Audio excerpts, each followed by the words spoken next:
नमस्ते बच्चों। होपफुली आप सब बहुत अच्छे हैं और अपना अध्ययन भी नियमित रूप से कर रहे हैं। हम पढ़ रहे हैं कक्षा 8 संस्कृत विषय दीपकम नामक पाठ्य पुस्तक। इस पाठ्य पुस्तक के 10वें अध्याय के हिंदी अनुवाद को हमने गत वीडियो के माध्यम से समझा था। यदि आप वह देखना चाहते हैं तो डिस्क्रिप्शन बॉक्स में दिए लिंक पर क्लिक करके देख सकते हैं। फिलहाल प्रारंभ करते हैं इस अध्याय के व्याकरणिक कार्य को, जो कि आपके इसी अध्याय में शब्दार्थ के पश्चात दिया गया है। अत्र इदम अवधेयम, अर्थात यहाँ यह जानना चाहिए। क्या जानना चाहिए? पहला बिंदु इन्होंने दिया है वाक्यान्वयः। वाक्यान्वयः अर्थात वाक्यों का अन्वय। वाक्यों का अन्वय। अब अन्वय क्या होता है, किस प्रकार से है, वही चीज यहाँ सिखाई गई है, बताई गई है। तो चलिए शुरू करते हैं। यहीं से हमें समझ आएगा वाक्यान्वय क्या होता है। संस्कृत भाषायाः अनेक वैशिष्ट्येषु अन्यतमः अस्ति मुक्तः पदविन्यास क्रमः। संस्कृत भाषा की अनेक वैशिष्ट्येषु, अनेक विशेषताओं में अन्यतमः कोई एक, यानी जब बहुत बड़े ग्रुप में से किसी एक को चुनना हो, एक विशेष की तुलना हो, तब इस शब्द का प्रयोग करते हैं अन्यतमः। अर्थात अनेक विशेषताओं में से कोई एक विशेष है। कौन सी? मुक्तः पद विन्यास क्रमः। मुक्त या स्वतंत्र, इसको मुक्त के स्वरूप में भी यदि प्रयोग करेंगे तब भी यह हिंदी में शुद्ध है, और यदि आप इसको स्वतंत्र लिखना चाहें तो भी यह उचित है। स्वतंत्र पद कहते हैं शब्द को, पद अर्थात शब्द, विन्यास कहते हैं व्यवस्था को, व्यवस्था, और क्रम का अर्थ क्रम ही होगा। अब देखिए, स्वतंत्र शब्द व्यवस्था का क्रम। फिर से देखें, संस्कृत भाषा की अनेक विशेषताओं में कोई एक है, विशेष है, स्वतंत्र शब्द व्यवस्था का क्रम। अब ये क्या है, आइए देखें। तन्नाम वाक्ये कर्तृकरम क्रियापदानि वयं स्वेच्छया भिन्न भिन्न क्रमेण नियोजितुं शक्नुमः। तन्नाम अर्थात या, यानी वाक्य में कर्तृकरम, कर्ता कर्म क्रियापद, कर्ता कर्म क्रियापद, वयम हम, स्वेच्छया अपनी इच्छा से, भिन्न भिन्न क्रमेण भिन्न भिन्न क्रम से, नियोजित कर शक्नुम सकते हैं, नियोजित कर सकते हैं। तो ये क्या कह रहे हैं? अर्थात वाक्य में कर्ता कर्म और क्रियापद को हम अपनी स्वेच्छा से भिन्न भिन्न क्रमों में नियोजित कर सकते हैं। इसको आप ऐसे समझे जैसे आप हिंदी में हम कैसे कहते हैं कि मेरा नाम हर्ष भारती है, ठीक है। इसको क्या मैं ऐसा कह सकती हूँ, भारती हर्ष है मेरा नाम? कह सकती हूँ, लेकिन ये उचित नहीं है, ये अशुद्ध स्वरूप है वाक्य का, ठीक है। जैसे इंग्लिश में अगर आप बात करते हैं, माय नेम इज हर्ष भारती, तो क्या हम ये कह सकते हैं भारती हर्ष इज माय नेम? कह सकते हैं पर करेक्ट नहीं है। लेकिन संस्कृत हमें यह मौका देती है, यह अवसर देती है कि हम कर्ता कर्म क्रियापदों को अपनी इच्छा से आगे पीछे लगा लें तो गलत नहीं होते। बस शर्त एक है कि हमें उसकी विभक्ति का ध्यान देना होता है कि उसमें जो विभक्ति लग रही है उस विभक्ति को उचित स्वरूप में ही रखें, उसमें कोई छेड़छाड़ न करें। तो फिर हम आगे रखें पीछे रखें कहीं भी रखें कोई फर्क नहीं पड़ता। जैसे यद्यथः, जिस प्रकार रामः वनम अगच्छत, राम वन गए, ठीक। अगच्छत रामः वनम, राम वन गए, इसका भी अर्थ वही है। वनम अगच्छत रामः, राम वन गए, इसका भी अर्थ एक ही है। यानी इन तीनों वाक्यों का एक ही अर्थ निकलेगा, किसी भी प्रकार से अर्थ में भिन्नता नहीं आएगी, और इनमें से किसी भी वाक्य को अशुद्ध नहीं कहा जा सकता। बस ये ध्यान रखना है कि यदि राम में प्रथमा विभक्ति एक वचन है तो कहीं भी लगाओ उसको प्रथमा विभक्ति एक वचन में ही रखना है, बस इतना ही ध्यान देना है। वनम में अगर हम कहें द्वितीय विभक्ति एक वचन है तो वो कहीं भी लगाओ वो द्वितीय एक विभक्ति एक वचन ही रहना चाहिए, उसमें परिवर्तन न हो तो ये शुद्ध है, ठीक है। बस इतना ही ध्यान रखना है, बाकी आगे लगाएं पीछे लगाएं बीच में लगाएं कैसे लगाएं कोई फर्क नहीं पड़ता। यही संस्कृत भाषा की सबसे खूबसूरत बात है।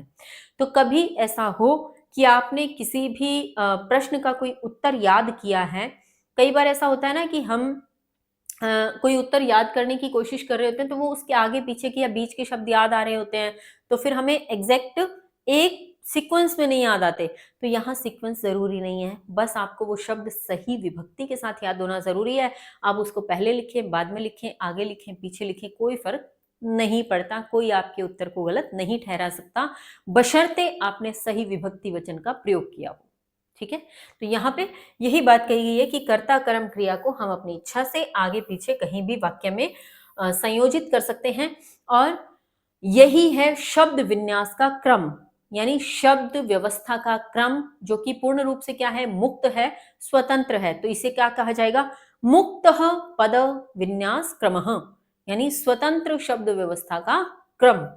आगे देखते हैं, साहित्यम एवं विविध पद विन्यासेन रमणीयम भवति। साहित्य में विविध पद विन्यास से, यानी विविध अलग अलग अनेक प्रकार के पदों के व्यवस्था से ही रमणीयम यानी बहुत मनोरंजक या बहुत रमणीय, बहुत सुंदर, बहुत सुनने में सुकून देने वाला होता है।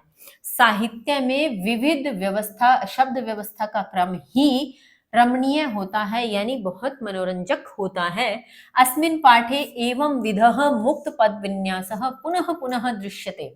अस्मिन् इस पाठे, पाठ में, एवं विधः इस प्रकार की विधि से ही मुक्त पद विन्यासः मुक्त शब्दों का क्रम पुनः पुनः दृश्यते बार बार देखा गया है। यदि आपने पाठ को ध्यान से देखा हो, ध्यान से पढ़ा हो, समझा हो, तो आपने देखा होगा कि कहीं पे अस्थि पहले लगाया गया है, कहीं पे राजपुत्र सबसे पीछे लिख दिया गया है, कहीं पे कोई ऐसा शब्द जो हमें ऐसा लगता है कि वो संज्ञा स्वरूप है, तो हम उसको सबसे पहले लगाएं, वो सबसे आखिर में है।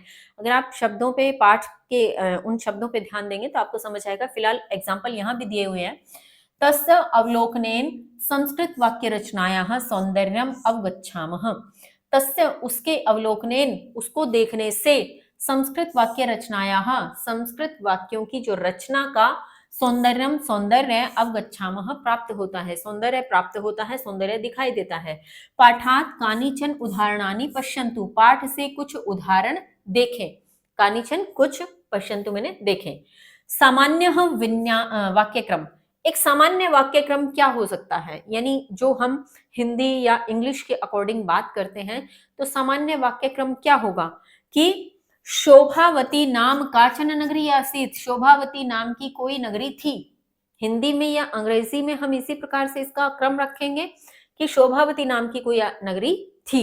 लेकिन आपने अगर पाठ पढ़ा हो तो पाठ यानी पाठ में साहित्य वाक्यक्रम, साहित्य का वाक्यक्रम क्या दिया हुआ है, आसीत शोभावती नाम काचन नगरी। अब ये जो आसीत, जिसको आप कहते हैं एक्शन वर्ड या क्रिया सूचक जो शब्द हैं, वो सबसे एंड में हम लगाते हैं हिंदी या अंग्रेजी में। यहाँ देखिए सबसे पहले लिख दिया तो भी अर्थ नहीं बदला। आसीत शोभावती नाम काचन नगरी, तो किसी प्रकार का कोई परिवर्तन अर्थ में नहीं हुआ। बस ध्यान ये रखना है, आसीत को आसीत के स्वरूप में ही लाना है, आप इसको अस्थि नहीं कर सकते, है ना, इसलिए। फिर सामान्य वाक्यक्रम की बात करें तो सामान्य वाक्यक्रम हो सकता है कि तद विशिष्टम भोज्य विलास व्ययार्थम पत्न्याः हस्ते निक्षिपति च, कि वह उस बचे हुए को भोज्य, भोग और विलास के खर्च के लिए पत्नी के हाथ में रखता है। ये होगा सामान्य क्रम। लेकिन अगर आपने पाठ को देखा हो, पाठ में ध्यान से पढ़ा हो, तो पाठ में साहित्य के वाक्यक्रम में किस प्रकार दिया हुआ है, निक्षिपति च तद विशिष्टम भोज्य विलास व्ययार्थम पत्न्याः हस्ते। इस प्रकार से जो सबसे आखिर के शब्द हम प्रयोग कर सकते थे या करते हैं हिंदी अंग्रेजी के अनुसार, उसे सबसे पहले दिया गया है। ये है साहित्य का क्रम। ठीक है। पाठकः पदानां विभक्तिं सम्यक आलोच्य तेषां अन्वयं कुर्यात्। पाठक को पदों की विभक्ति सम्यक यानी ठीक प्रकार से, आलोच्य मैंने देख कर, ठीक प्रकार से देख कर, तेषाम उनका, अन्वय मैंने अन्वय, कुर्यात मैंने करना चाहिए।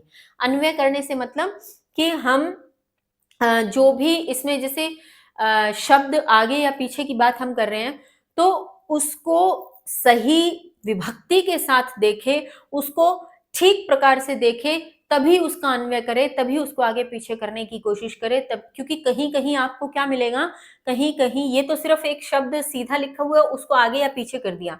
कहीं कहीं जब संधि विच्छेद और संधि युक्त शब्द बन जाते हैं, समास का विग्रह या समास युक्त शब्द भी बन जाते हैं, तब उन्हें जब हम अलग करते हैं तो हमें ध्यान देना पड़ता है कि वहां पर कौन सी विभक्ति है, किस स्वरूप में उसका प्रयोग किया जाना है। तो वहां विभक्ति को ठीक प्रकार से देख करके उसका अन्वय यानी उसको टुकड़ों में करते हुए उसको आगे पीछे करना होता है। ठीक है।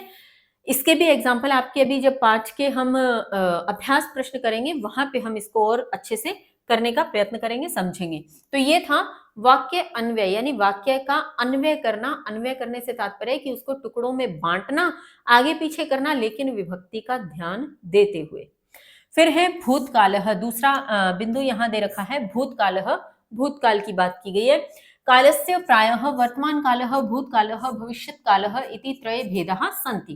काल के प्राय वर्तमान काल, भूतकाल, भविष्य काल, यह तीन भेद होते हैं। एतेषु भूतकालः इति अतीतस्य कालस्य वाचकं पदम् अस्ति। एतेषु इनमें भूतकालः, भूतकाल यह अतीत काल का वाचक पद है। अतीत काल का वाचक पद यानी अतीत के लिए बोला जाने वाला शब्द है भूतकाल।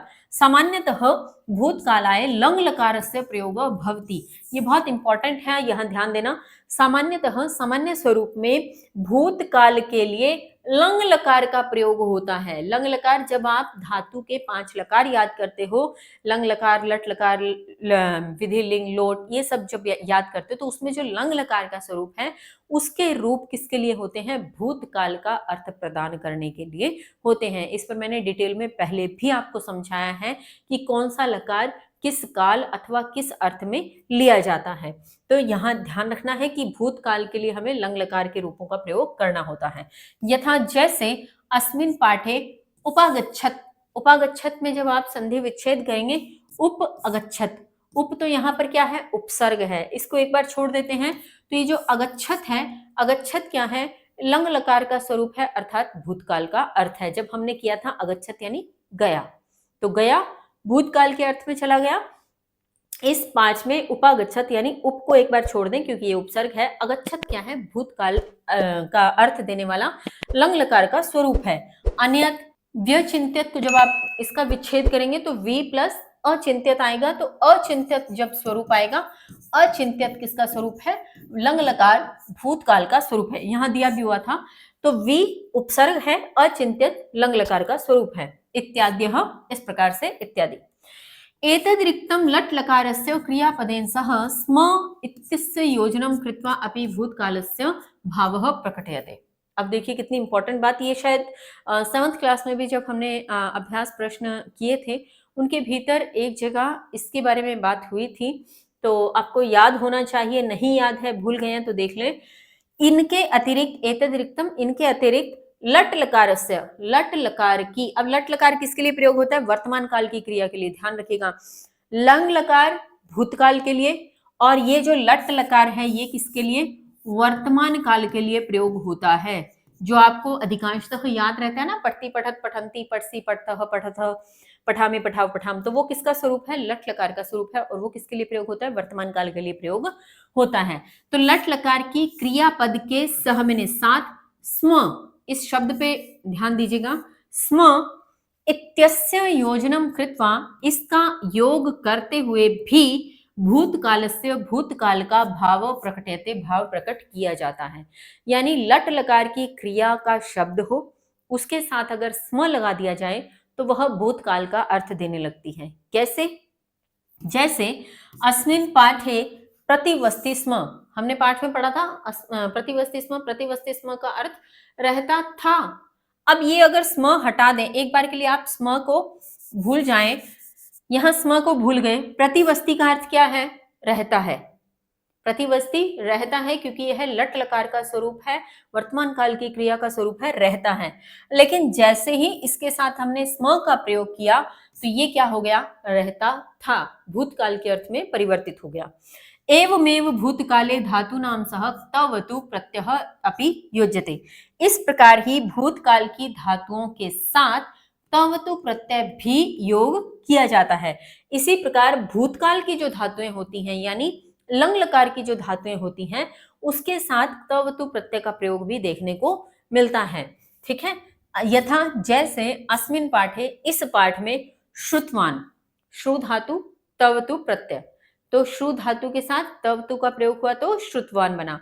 मैं पूर्व में भी आपको बहुत बार कहती आई हूं, फिर से कह रही हूं कि तवतु लगने पर तवान कैसे बन गया इसकी डिटेल में अभी मत जाइए, जब आपके जिस पाठ में यह आना होगा पूरे विश्लेषण के साथ वहां हम पढ़ लेंगे। अन्यथा आप 8वीं ही कक्षा में हैं तो आप सिर्फ इसको याद करने का प्रयत्न करें कि श्रु प्लस तवतु लगा तो क्या बना, श्रुतवान बना। ठीक है, तो और श्रु क्या है, भूतकाल का अर्थ देने वाली जो धातु है। एतासु परिस्थितिषु वाक्यस्य संरचना कर्तृवाच्ये भवति। इस परिस्थिति में वाक्य की जो संरचना है वह कर्तृवाच्य में होती है। कर्तृवाच्य क्या होता है, वाच्य कहते हैं वाक्य के प्रकार को। ठीक है, वाक्य के प्रकार में जो कर्ता भाव वाला वाक्य होता है, इस पे हम डिटेल में बात करेंगे। कब करेंगे, फिलहाल अभी तो नहीं, क्योंकि 11वें पाठ का जो आपका अवधेयांश आएगा उसमें इन्हीं वाच्यों पर डिटेल में बात बताई गई है, इसलिए थोड़ी सा जिक्र हम अभी कर लेते हैं। वाच्य कहते हैं वाक्यों के प्रकार को, और जब वाक्य कर्ता प्रधान हो यानी कर्ता की प्रमुखता हो तो वो कर्तृवाच्य कहलाता है, जब कर्म की प्रधानता हो तो कर्मवाच्य कहलाता है, जब भाव की प्रधानता हो तो भाववाच्य कहलाता है। तो वाच्य 3 प्रकार का, कर्तृवाच्य, कर्मवाच्य, भाववाच्य। तो कर्तृवाच्य की यहाँ बात हो रही है कि कर्तृवाच्य हो जाता है यानी कर्ता प्रधान हो जाता है। एवमेव भूतकाले त प्रत्ययस्य अपि योजनम भवति। इस प्रकार ही भूतकाल में त प्रत्यय का भी योग होता है। यथा जैसे अस्मिन् पाठे निर्गतः, नियोजितः, अलोकिता इत्याद्यः। ये सभी जब आप देखेंगे निर्गतः, नियोजितः, अलोकिता, इन सभी में क्या है, त प्रत्यय का प्रयोग हुआ है। ठीक है, त प्रत्ययस्य प्रयोगस्य संदर्भे वाक्यस्य संरचना कर्तृवाच्य, कर्मवाच्य, भाववाच्य च भवति। और त प्रत्यय का प्रयोग करने के संदर्भ में वाक्य की जो रचना है वो कर्तृवाच्य, कर्मवाच्य और भाववाच्य होती है। कहने का तात्पर्य कि जब त प्रत्यय लग जाए तो तीनों ही वाक्य में इनका प्रयोग किया जा सकता है। वो कर्तृवाच्य में भी प्रयोग हो सकता है, वो कर्मवाच्य में भी प्रयोग हो सकता है और भाववाच्य में भी प्रयोग हो सकता है। अब मुद्दे की बात आई कि वाच्य क्या है और कैसे इन तीनों की बात होगी, तो ये आखिरी पंक्ति इसी के लिए है। कर्तृ कर्म भाव वाच्यानां विषय अग्रिम पाठ्यस्य अवधेयांशे द्रष्टव्यम। कर्तृ कर्म और भाव वाक्यों की रचना के विषय में आगे के पाठ में, अग्रिम पाठ में, अवधेयांश में देखना होगा या देखेंगे। ठीक है, तो इस प्रकार से आपके इस अध्याय का व्याकरणिक कार्य यहीं समाप्त होता है। मिलते हैं अगली वीडियो में इस अध्याय के अभ्यास कार्य के साथ। तब तक के लिए स्वस्थ रहिए, मस्त रहिए, पढ़ते रहिए। धन्यवाद। जय हिंद, जय भारत।